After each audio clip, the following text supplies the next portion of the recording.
अपने ना एक बड़ी जोरदार चीज है कि राजाओं के टाइम की हर बात रिकॉर्ड है। लेटर जो राजा उनकी तो हर बात रिकॉर्ड है। मतलब आप यूं मान लीजिए कि एक राजा सुबह उठने के बाद रात तक क्या कर रहा था सब लिखा हुआ है।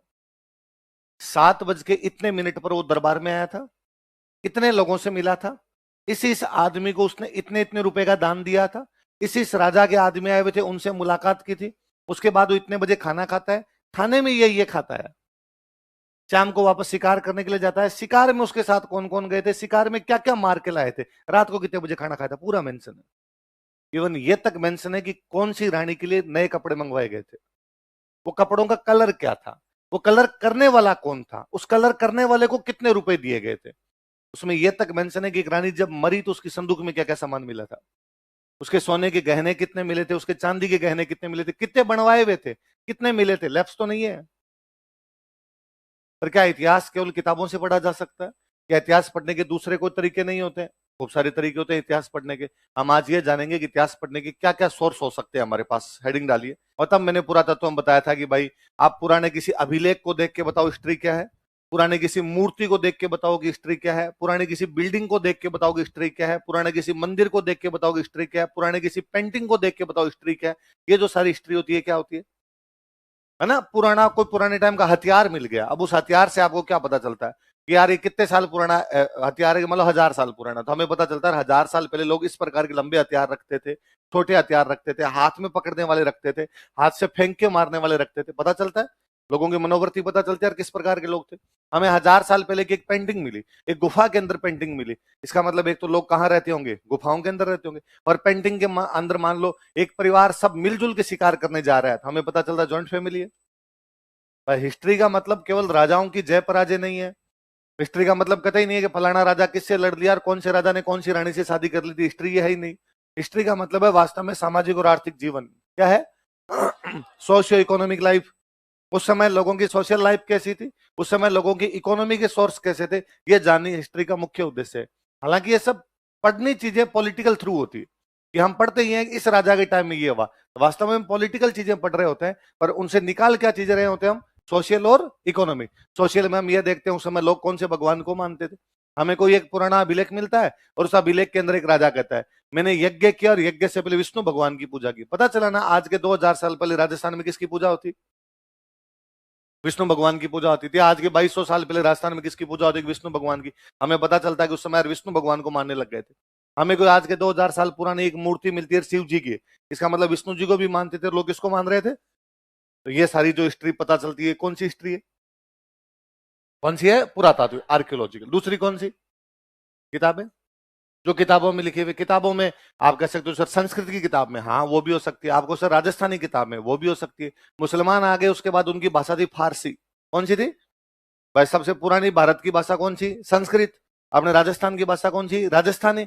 मुसलमान आ गए उसके बाद की फारसी, और अंग्रेज आ गए उसके बाद की इंग्लिश। हम चार सोर्स देखेंगे, हम संस्कृत की किताबें देखेंगे, हम राजस्थानी की किताबें देखेंगे, हम पर्सियन या फारसी देखेंगे, और हम इंग्लिश देखेंगे। तो वो हमारा लिटरेरी सोर्स हो गया। जैसे एक लिटरेरी सोर्स हमने कल पढ़ा है टोड, कल पढ़ा है टोड। तीसरा क्या लिखा हुआ है पूरा लिखिए, क्या लिखा हुआ है, आर्काइवल। क्या लिखा हुआ है, आर्काइव।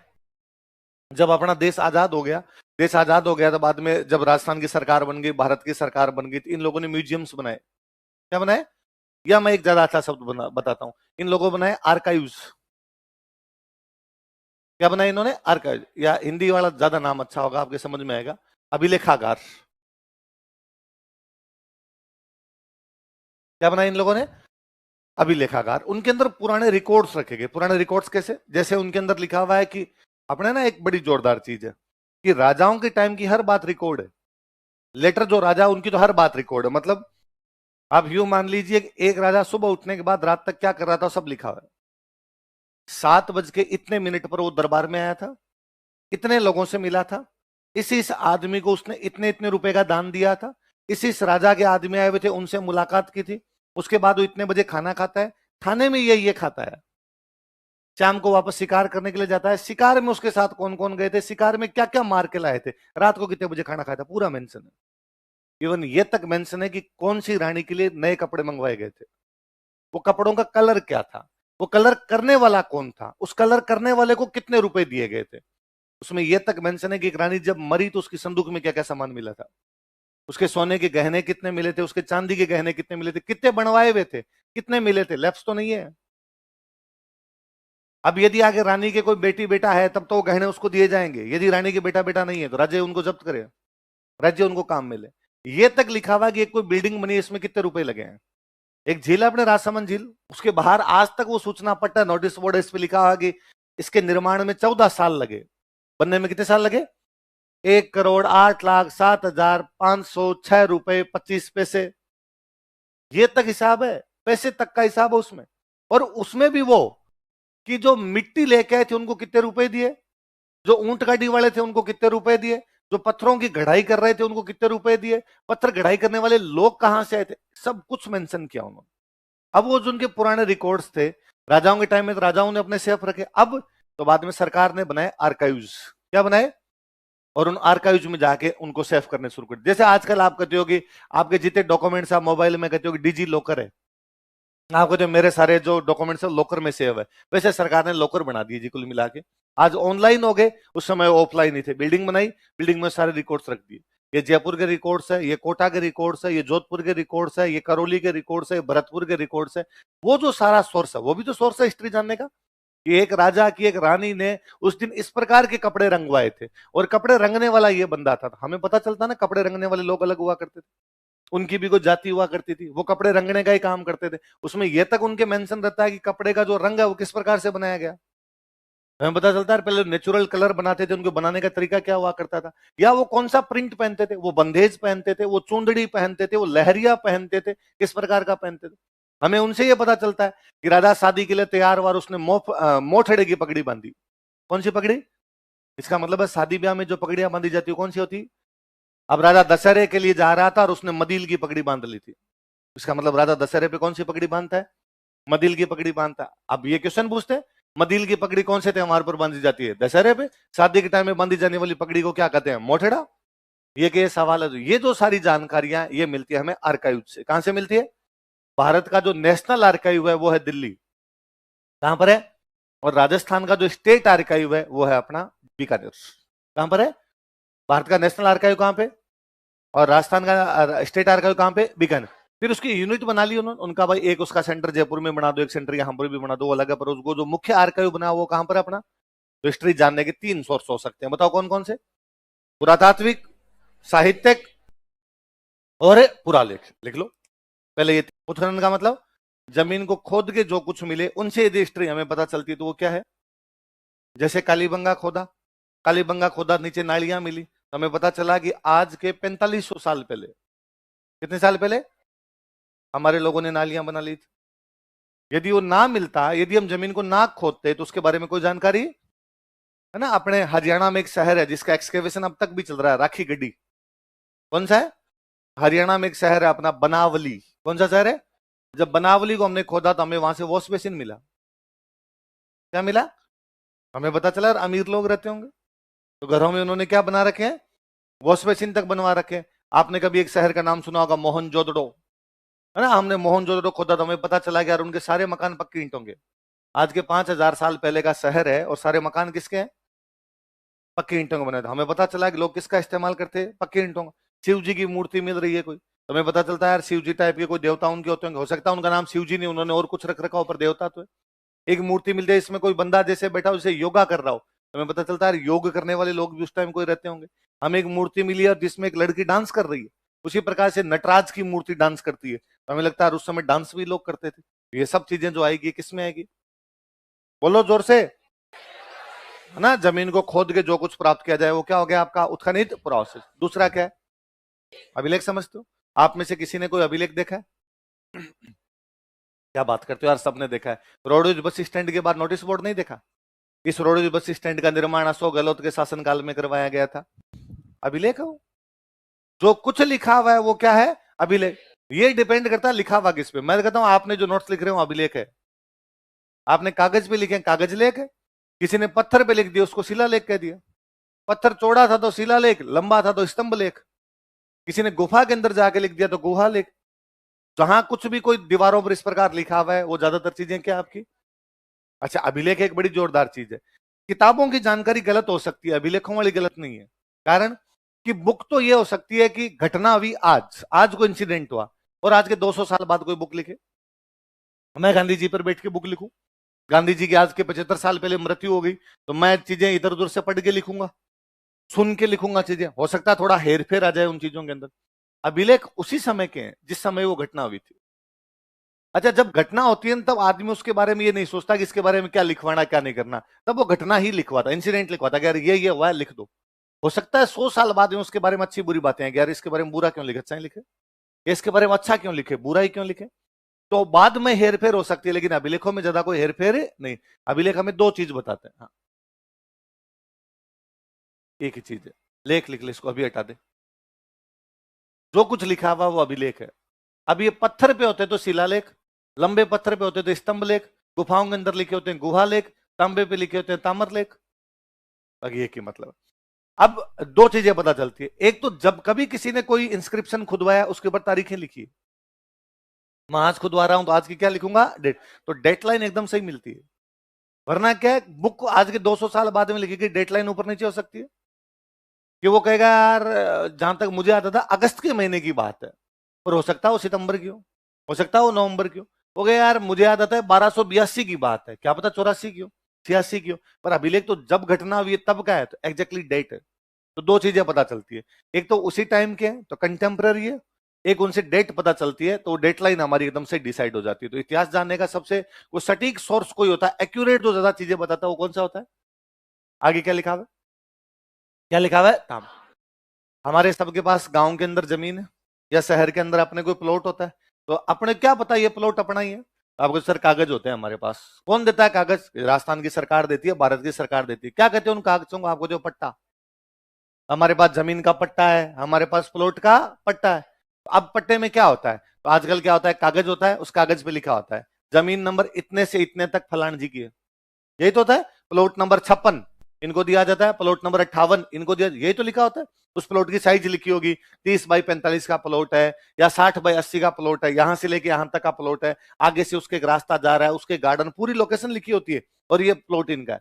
अब उस प्लॉट पे आपके दूसरा कोई कब्जा नहीं कर सकता, और यदि कोई कब्जा करता तो आप सरकार के पास जाओगे कि भाई साहब ये आपका पट्टा, आपने कहा था मेरी है, फलान जी कब्जा करके, पुलिस आगे उनके डंडे मारेगी, आपको आपका प्लॉट दिलवाएगी, यही तो होता है।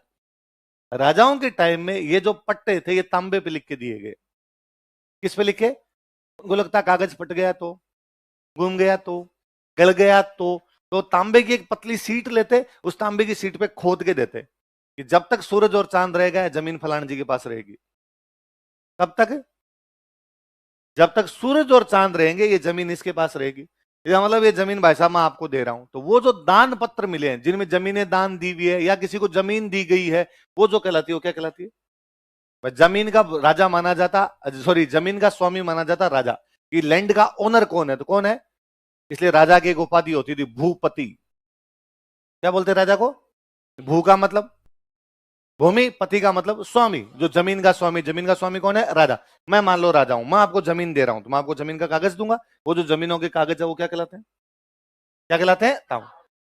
जैसे ना मैं आगे बताऊंगा आपको कि 1206 ईस्वी का, कब का, 1206 का एक ताम्र पत्र मिला हमें, उदयपुर के पास में जगह पड़ती है आहड़, कौन जगह है, आहड़ से एक ताम्र पत्र मिला है, और उसके अंदर लिखा हुआ है कि गुजरात के चालुक्य राजा भीम सेकंड ने जमीन का दान दिया, गुजरात के चालुक्य राजा भीम सेकंड ने जमीन का दान दिया, कहां पे, आहड़, कहां पे, इसका मतलब गुजरात वालों का आहड़ पे कब्जा है,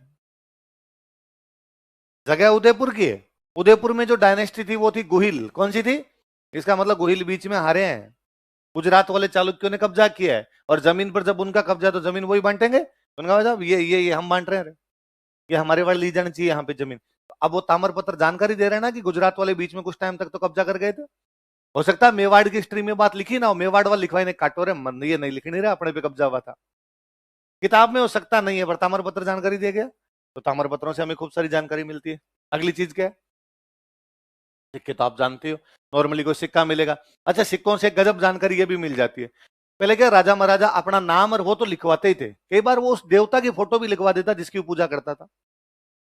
जैसे समुद्रगुप्त एक बहुत बड़ा राजा हुआ, उसने सिक्कों पर एक नाम लिखवाया, परम भागवत, क्या लिखवाया, भागवत मतलब विष्णु भगवान होते हैं, भागवत मतलब परम मतलब सबसे बड़ा, मैं विष्णु भगवान का सबसे बड़ा भक्त हूं, इसलिए मेरा नाम क्या लिख दिया जाए, परम भागवत नाम लिख दिया जाए। तो हमें पता चलता है कि जो गुप्त राजा थे वो कौन से भगवान को मानते, और पहले ये कहते थे यथा राजा तथा प्रजा, जैसा राजा होता है वैसी क्या हो जाती है जनता। इसका मतलब जनता भी उस टाइम में कौन से भगवान को ज्यादा मानती होगी, और विष्णु को मानने वाले वैष्णव, विष्णु को मानने वाले, इसका मतलब उसमें वैष्णव लोग थोड़े ज्यादा थे, बाकी वाले थोड़े, बाकी भी रहे होंगे पर ज्यादा संख्या किसकी रही होगी, समुद्रगुप्त का। तो और बड़ा गजब, समुद्रगुप्त के पिताजी का नाम था चंद्रगुप्त। क्या नाम था वो तब नए नए राजा, बड़े राजा, गुप्त के पहले इतने कोई बड़े राजा नहीं थे, अचानक एक डायनेस्टी आई सामने और उन्होंने राज करना शुरू कर दिया, राजा बन गए, पावर आ गई उनके पास। लेकिन जो बाकी राजा महाराजा थे ना, वो उनको राजा मानते नहीं थे। अरे कल के आए हुए नए नए उगे हुए लोग और तुम हमारे बराबर बैठोगे, तुम अपने आप को राजा मानते हो, ठीक है यार, थोड़ी बहुत ताकत आ गई, थोड़ी बहुत जमीन होगी, इसका मतलब हमारे बराबर थोड़ी आ जाओगे। इसलिए गुप्तों को लगता था कि यार राजा तो बन गए, पावर भी आ गई, लेकिन फिर भी लोग अपने को बराबर मानने के लिए तैयार है। क्या किया जाए जिससे लोग अपने को यूं थोड़ा मान ले कि ये भी राजा है। तो क्या कोई पुराने राजा है उनमें अपने शादी ब्याह हो जाए, तो पुराने बड़ों को लगेगा कि लो साहब हम तो आपके साथ के ही लोग हैं।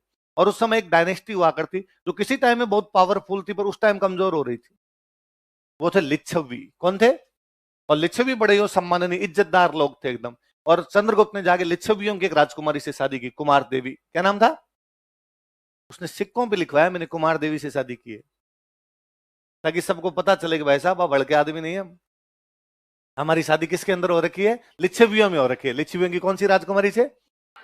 अब चंद्रगुप्त का कुमार देवी का जो बेटा हुआ उसका नाम है समुद्रगुप्त। क्या नाम है, नॉर्मली आपसे को पूछता है कि तुम कौन हो तो पापा का नाम बताते हो, ये कहते हो साहब मैं फलान जी का बेटा हूं, मम्मी का थोड़ी बताते हो।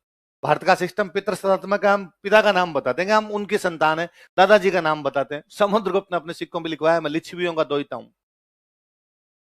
किसका दोहिता हूं, मेरी माँ कुमार देवी, पापा बाद में बता दूंगा नाम, पहले मम्मी का नाम सुनो तो। मम्मी मेरी कौन है, कुमार देवी। मेरे नाना जी लिच्छवी है भाई साहब, वो सुनो तुम। तो उन्होंने अपने सिक्कों में लिखवा रखा लिच्छवी दोहित्र। हमें पता चलता है कि यार इन चीजों की कितनी वैल्यू थी कि वो लिच्छवी, और इससे यह पता चलता है कि लिच्छवी कितने महान रहे होंगे कि एक राजा सिक्कों पे भी लिखवाता कि मैं किसका दोहिता हूं। तो सिक्के बड़ी गजब गजब जानकारियां दे जाते हैं हमें। अच्छा, कई बार जैसे अपने टोंक के पास में एक जगह पड़ती है रेड, कौन जगह है, हम आगे पढ़ेंगे, रेड नाम की एक जगह टोंक के पास 3075 सिक्के मिले। कितने सिक्के मिले, सबसे अधिक सिक्के कोई जगह से मिल रहे हैं तो जगह कौन सी है, रेड। यार इतने सिक्के एक साथ, इसका मतलब व्यापारिक केंद्र है। क्या है, ट्रेड सेंटर। दो ही चीज हो सकती है, या तो ट्रेड सेंटर है तो लोग ट्रेड करने के लिए आते हैं, व्यापार करने के लिए आते हैं, व्यापार करने के लिए आएंगे तो सिक्के देख जाए, या दूसरा क्या हो सकता है, क्या आप सिक्के यहीं बनते हो, इनके सिक्के बनाने की मशीनों भाई साहब टकसाल लगा रखी हो। तो या तो टकसाल, टकसाल समझते हो, जहां पे सिक्के बनते हैं उसको क्या बोलते हैं, टकसाल, या इंग्लिश में बोलते हैं मिंट।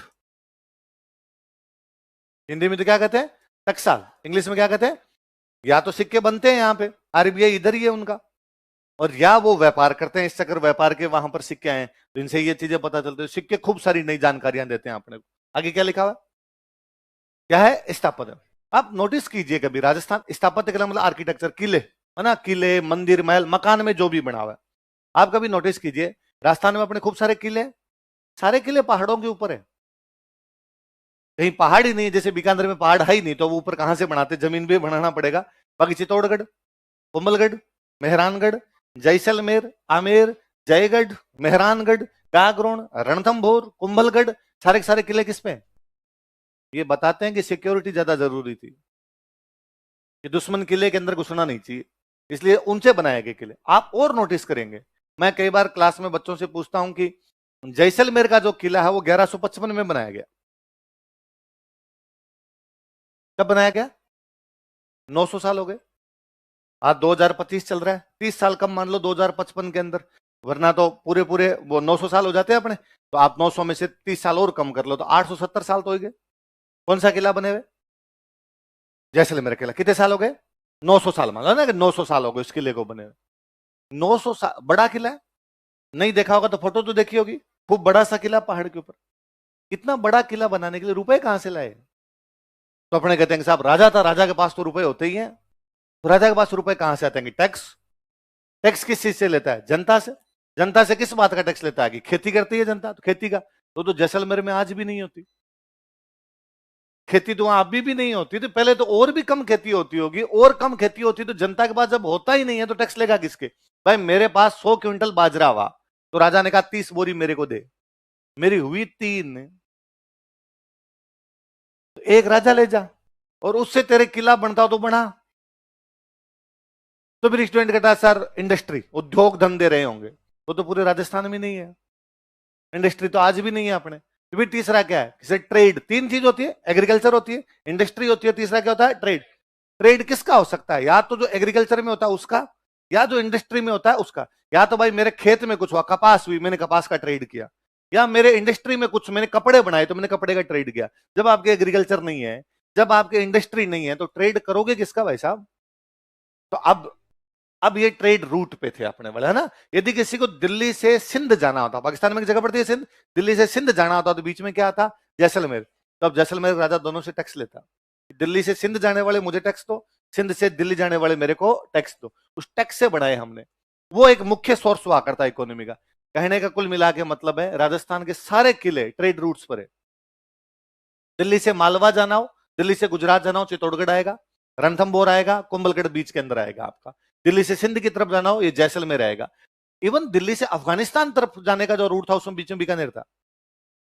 अब बीकानेर क्रॉस करके बाद में अफगानिस्तान की तरफ जाया करते थे। तो बाद में बीकानेर आएगा, तो बीकानेर के राजा ने कहा मेरे को टैक्स दे के जाओ। हमें इनकी लोकेशन बताती है कि यूं ही नहीं बना दिए, एक दिन राजा को जी में आएगी, ये पार्ट ठीक है ना, खोद दो भाई साहब, इस पे बना देता हूं ना। उसने कहा जो रूट है उस पे बनाया जाए। हमें 2 चीज बता रहे हैं, सिक्योरिटी, यूटिलिटी, उपयोगिता है उनकी, ऐसे ही नहीं बनाए गए हैं। वो वहीं पर क्यों बनाया गया, इसमें अपने आप में बड़ी लॉजिक है उनके अंदर चीजें। दोनों चीजों का ध्यान रखा हो। आप चित्तौड़गढ़ का किला देखने जाइए कभी, उस किले के अंदर खेती होती, किले के अंदर अंदर खेती है किले के। इसका मतलब उनको पता था अटैक होगा तो पब्लिक को अंदर शिफ्ट करनी पड़ेगी। वो बताते हैं कि ये किले ज्यादातर उस समय बने हैं जिस समय क्या हो रहे होंगे, अटैक हो रहे होंगे। तो राजा ने कहा जनता को अंदर शिफ्ट कर लो, अंदर खाएंगे क्या, खेती करो। 84 तालाब है उस किले में, 84 पॉन्ड। जब सारी पब्लिक अंदर शिफ्ट हो जाएगी, पानी कहां से पियोगे? अंदर ही बनाओ साहब तालाब, और हर किले में पानी की व्यवस्था है। आप जैकेट देखने जाइए कभी, टांके टांके बने हुए हैं, पानी की टांके टांके उसके अंदर खूब सारे। ये सब उन चीजों का ध्यान रखा। तो आर्किटेक्चर हमें बताता है कि ऐसा बना क्यों, इसके बनने के पीछे लॉजिक क्या था। आप और चीज नोटिस कीजिए, आप आमेर के किले को देखिए, आमेर के किले को देखोगे बहुत सुंदर है ना। क्योंकि आमेर की उस समय अकबर के साथ संधि थी, इसलिए अटैक का डर नहीं था, इसलिए बहुत सुंदर बनाया। आप चित्तौड़गढ़ किले को देखिए, उसमें कुछ ही सुंदर नहीं है। उसमें बड़ी बड़ी दीवारें बना दी, ऊंचा सा बना दिया, क्योंकि उन्होंने कहा कि ना अपने को सिक्योरिटी ज्यादा जरूरी है, इन्होंने कहा ब्यूटी ज्यादा जरूरी है। 3 चीजें होती है किलों में, सिक्योरिटी, यूटिलिटी, ब्यूटी। वो हमने सुंदर बनाए, वो हमने उपयोगी बनाए, वो हमने सुरक्षा की दृष्टि से बनाए। अब वो ज्यादा है, कहां पर सिक्योरिटी ज्यादा है, कहां पर यूटिलिटी ज्यादा है, कहां पर ब्यूटी ज्यादा है, वो उस समय की कंडीशन से पता चलता है। तो बिल्डिंग्स बहुत कुछ बताती है, इस प्रकार की बिल्डिंग क्यों बनाई गई वहां पर। तो ये सब चीजें हमें कहां से पता चलेगी? किसे? स्थापत्य कला। अगली क्या है? पेंटिंग्स तो मैंने अभी आपको बताई, पेंटिंग से खूब सारी जानकारियां मिल जाती है अपने को। राजा महाराजाओं के टाइम की पेंटिंग्स की, एक कोई राजा की पेंटिंग है और उस पेंटिंग के अंदर बैठा बैठा राजा दुर्गा माता के आगे पूजा कर रहा है, इस प्रकार की पेंटिंग बनाएगी, पता चलता है कि राजा शक्ति की पूजा करते हैं। बाहर सेना खड़ी है और इधर दुर्गा माता की पूजा, इसका मतलब राजा युद्ध में जाने से पहले दुर्गा माता की पूजा कर रहा है, इसका मतलब युद्ध में जाने से पहले देवियों की पूजा करते होंगे। इन बातों की जानकारी मिलती है। हमें कोई पुरानी पेंटिंग मिलती है, उन पुरानी पेंटिंग के अंदर कोई शिकार के दृश्य है, इसका मतलब उस समय लोगों का जो मुख्य कोई रहा होगा उनके जीवन यापन का, तो वो क्या रहा होगा, हंटिंग रहा होगा, वो शिकार करने जाते होंगे, उसी को मार के खाते होंगे। खूब सारी बातें पता चलती है अपने को। ये चित्रकला लास्ट कौन सी? मूर्तियां कैसे बनाई हुई, मूर्तियों के बनाने के तरीके क्या उनके, मूर्तियां ज्यादा किसकी है। जैसे जो सिंधु घाटी सभ्यता का जो टाइम है, इंडस वैली सिविलाइजेशन की है, उनमें ज्यादातर मूर्तियां देवियों की है, देवताओं की नहीं है। ज्यादातर किसकी है? इससे पता चलता है महिलाओं की चलती होगी, समाज में चलती किसकी होगी? तो उनका हमारी बनाओ रे, ये पुरुषों की छोड़ो, तुम काम करो जाओ। तो मातृत्वात्मक समाज है, महिला प्रधान समाज है, जानकारी मिल रही है उन सब चीजों से। तो ये सब चीजें जो है ये कैसी चीजें? आर्कियोलॉजिकल। कैसी है? पुरातात्विक। कैसी चीजें? तो हमें आर्कियोलॉजिकल सोर्स देखने हो तो हमें क्या क्या देखने चाहिए? उत्खनित पुरावशेष, अभिलेख, ताम्रपत्र, सिक्के, स्थापत्य कला, उतारो।